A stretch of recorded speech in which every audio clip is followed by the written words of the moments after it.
घरोई जमीर माटी उठाकुने जमी मालिक को माड़ बीजेडी सरपंच विरोध में थाना बीजेडी सरपंच दादागिरी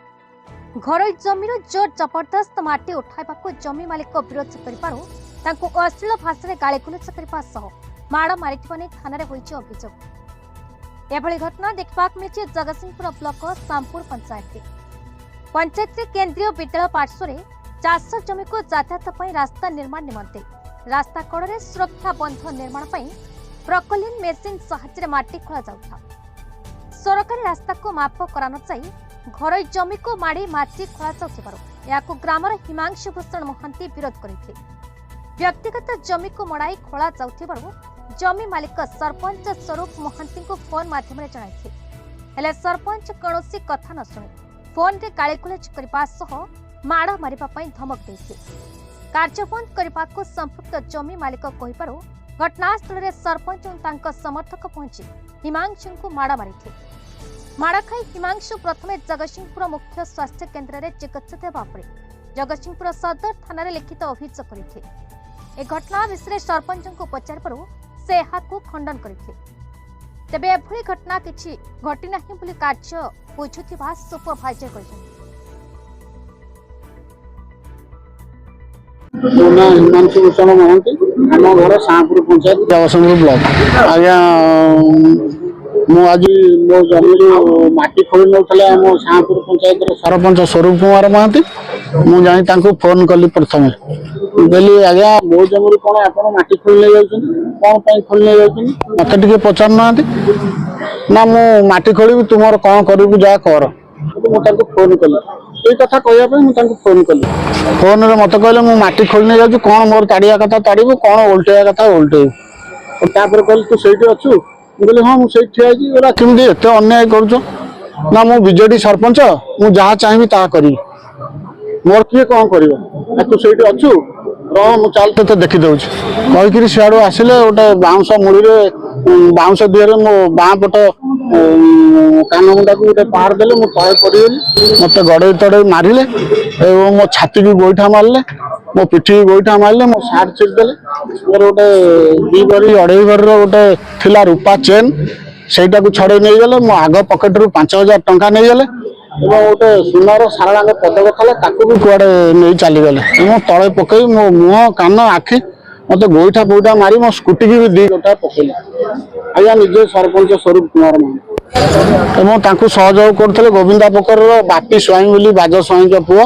बापी स्वाई सहयोग करते बाउंश आनी जोगे देते सब प्रकार करते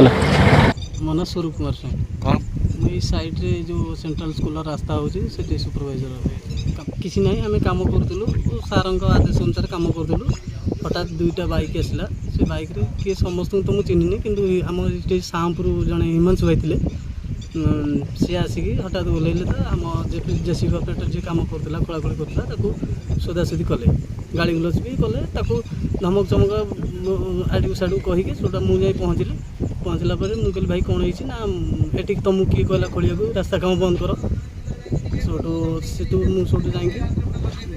गाड़ी गुलच कलापर मत भी गाड़ी गुलच कले अभद्र भाषा आड़ू साड़ू कहले सोटू गोटे रड बागर हाथ में कौन गोटे धरते आम गाड़ी की जेसीबी की पिटापिटी आडू साडू इटी पिटी सीटी पिटी एमती कले सोटू आम सार को फोन लगेला सार कथा घटनास्थल से सरपंच पहुँचती हाँ सरपंच बाबू आसते तो जो हिमांशु जो थाना अभियोग देइछन्ती सरपंच तांको काठ फाड़िया बाड़िया बाड़ी करछन्ती केते दूर सत सरपंच बाबू आसिले सरपंच बाबू जमी आसिले उल्टी सी मुझे जानी देखी सरपंच बाबू भी सी आड़ू साड़ू एत लोक आगे भी आड़ू साड़ू अभद्रामी भाषा भी कहले सरपंच बाबू तो किसी कही ना सरपंच बाबू बुझाबुझी करता सी कि आडू साडू अभद्रामी भाषा कथबार्ता करते मु स्वरूप कुमार महांती सरपंच शाहपुर आमर शाहपुर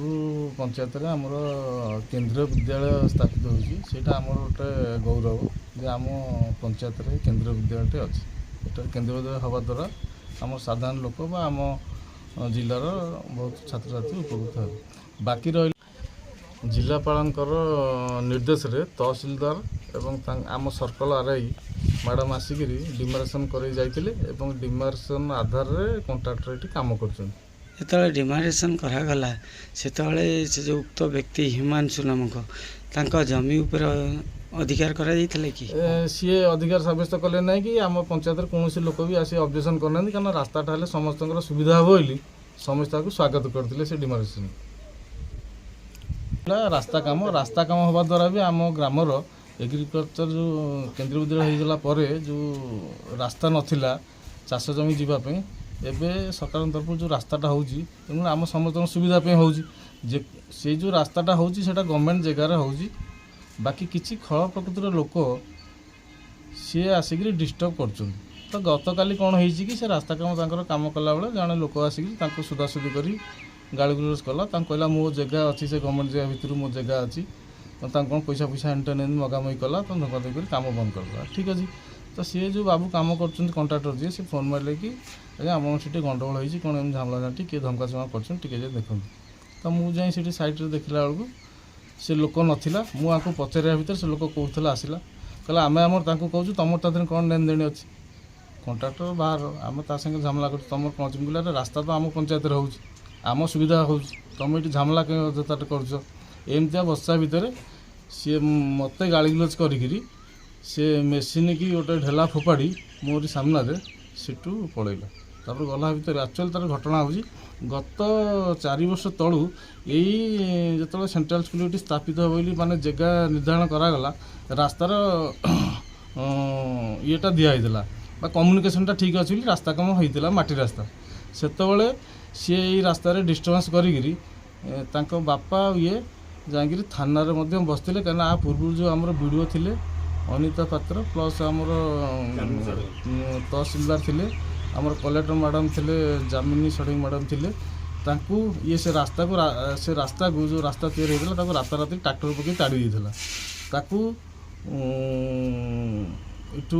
ଘରୁ ଆରେଷ୍ଟ କରିକି ନେଇକିରି ଥାନାରେ ରଖିଥିଲେ। ଆମେ ବି ତାଙ୍କୁ ଆଣିଥିଲୁ, ତାଙ୍କୁ କନଭିନ୍ସ କରିକି ଯେ ସେ ଭୁଲ କରିଦେଇଛି ଆମେ ଆଣିଥିଲୁ। ଠିକ୍ ଅଛି, ତ ସେଇ ତାର ଗୋଟେ ରାଗ ଗ୍ରଜକୁ ରଖିକିରି ସେ ଏଇଭଳି ଭିଆଉଛି, ମିଛ ସତ କରିକି ଗୋଟେ ଏମିତି ଗୋଟେ କରୁଛି ଆଉ। ଜଗତସିଂହପୁରରୁ ଦୀପକ ମହାନ୍ତିଙ୍କ ରିପୋର୍ଟ, ଭାରତ ନ୍ୟୁଜ୍।